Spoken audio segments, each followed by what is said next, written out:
This is why I left the UK, and I will do anything I can to not go back. I'm currently sat in Montenegro looking out at the sea, and I just want to point out this is completely my own perspective and from my own experience, and whilst others may be similar, I'm sure I have a unique take on it. So the first reason that I left and that I don't like is the price, how expensive it is to live in the UK these days. Ask anyone living there and they will tell you that.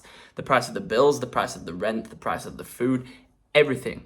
Like right now in Montenegro, I'm paying £550 a month, including bills, for this apartment. It's beautiful, it's spacious, I'm looking out at the sea, it's safe. In the UK, in comparison, I was paying £850 for an apartment that was smaller, less inspiring, it had a bad smell. And the bills and the prices of living just keep going up and up and up. I think one year I was paying around £150 for energy alone, and there was the whole crisis of energy bills going up in the UK, and families couldn't even have their heating on at home during the winter. People were dying because of this. But the politicians and the people in charge were just putting the prices up. The inflation kept going up because of Brexit, and then all of the items we have to buy are imported, and it's even more expensive since Brexit. Even cigarettes, like a pack of Marlboro Red cigarettes in Italy, for example, is around €5. In the UK, it's nearly £20 these days. And that converts to around €25 for 20 Marlboros. And the thing is, the difference between that €5 and 25 is tax. So everything is just so expensive, and it keeps going up and up and up. The next reason is the weather. Oh my. There aren't even seasons in the UK anymore. You know, it can be like sunny and hot in the middle of winter, or it can be snowing in the middle of summer these days. It really is that crazy. And I don't know why that is, but there seems to be no seasons anymore, and the weather, it's just so grey and cloudy. And what I noticed when I came to Italy for winter is that it actually felt like a season. The temperature was consistent. And what I also noticed about being in Italy in winter is that the sunlight was out every day, but in the UK, it's just so cloudy and grey often. And wow, first world problems, bad weather, you might think, but that affects people. And then people become negative. You know, like when the sun's out, everybody's happy, life's good, but then when it's not, people are down, you know, it affects your mood. You get vitamin D from sunlight, which affects your hormones, your health, your sleep, your internal balance. It affects everything, you know. And when you don't get much of that in the UK, people are in moods, and then you're surrounded by that. So the weather is definitely another thing, and if you're from the UK, I'm sure you can absolutely relate with that. And the next reason I left is that in the UK, there are many small towns and sub areas that are isolated, and they don't get much funding from the councils or the government, so there isn't much to do. There isn't a lot to do. So the people of our age, or people of any ages, the only thing that they want to do is go to the pub, to socialise, to drink alcohol, and to take drugs. And then there becomes a big problem of drinking, of taking drugs, of gambling, of smoking, of all this stuff, and then you get caught in those environments, and then you're inspired by that, and then you get stuck in these cycles around these people, and they're not necessarily toxic or bad people, but they have toxic habits, and you get stuck in that, and they hold you back in life, and it's very hard to expand out of that unless you get yourself out of the country and into a completely different environment.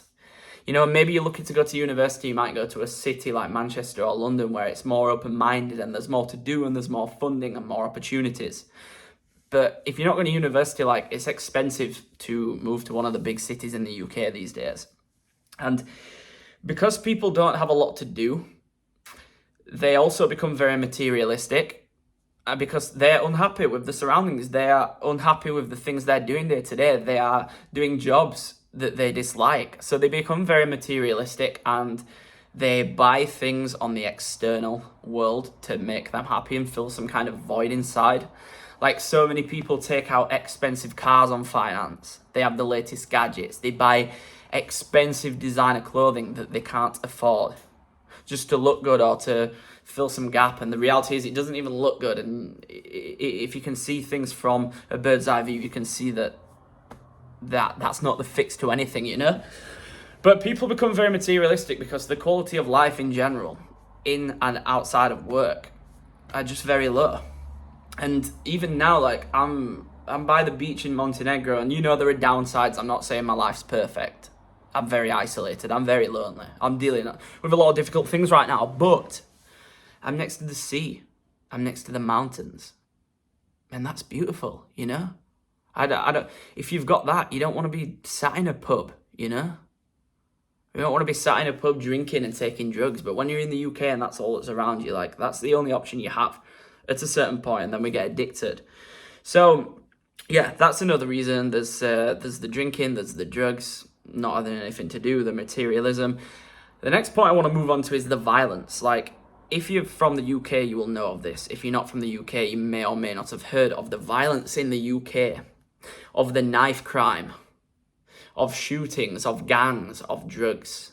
And again, I want to reiterate that this is my perspective, but part of this problem I see is coming from the influences that kids have these days.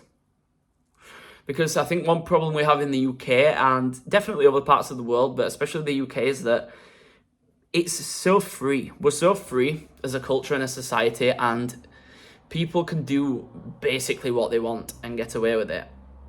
But that results in people having sex at an early age, 14, 16. Like, I lost my virginity at 14 years old. That's outrageous. 14 years old? Are you joking? How was there not more discipline? How on earth can you lose your virginity at 14 years old? But the result of this is people are having sex at 14, 16. They're having kids early. The mother might want to keep the kids, but she has no life experience. The father is too young to raise a child, so he leaves. And then we're all on social media, you know? And guys these days look up to rappers. They look up to this idealized lifestyle of the drugs, of the crime, of the drill rap, you know? And this is just one section of it, and it's not the whole of the UK. I'm just saying from my perspective. But then we have these kids that are looking up to these rappers as role models, and the lyrics are getting fed into their subconscious, and they're thinking it's normal. And when you're accessing social media from such a young age, you can't differentiate between right and wrong and real and fake, you know? And the kids are thinking this is okay, and then they're growing up and they're getting into gangs themselves because they think it's cool. And then there's all these things happening around the UK, and the UK is becoming a very unsafe place for a lot of people, you know? More crime, murders, attacks. Yeah, it's wild. The next reason that I wanted to move out of the UK and don't want to go back is because I want to expand myself, you know, and I don't want to be tied to this one place or culture forever and not see anything else. Because it's one thing learning about things on the internet and reading books, and it's one thing sat at home in the UK, like watching travel vlogs and videos, but you don't change as a person unless you actually go there and experience the things yourself. Like, it's just external entertainment and a distraction from your own life. But until you go there yourself and, like, experience it really in person, you don't grow, you don't change, you don't learn about different cultures. It's very difficult.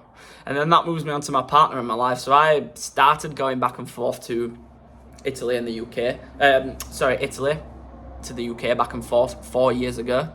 I've been traveling there on and off for my vintage clothing business, first of all, but over time, as I've developed my network and learned to speak some Italian and met more people and improved my communication, I've met friends there. So I have friends, lifetime friends in Italy now. I have a partner who lives in Italy.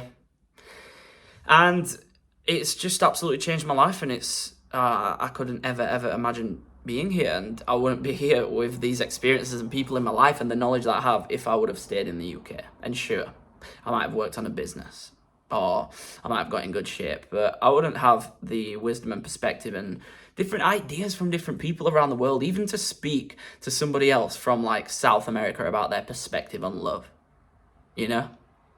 Or, like, people from Asia about different things in life. Like, it's so useful to open your mind to realize that you don't have to think the same way forever, you know? So I'm sure I'll make more videos at some point, and if you want to hear about how I got to where I am and how I had the balls to actually get out of the UK and to make that happen for myself, then I'm going to share everything on this channel that I've used to get me there and to absolutely transform my life. So if you could subscribe to the channel, you don't want to miss out, because I'm going to post every single day for free. And yeah, thanks so much for watching. I'm sure more things will pop to mind at some point, but until then, see you soon.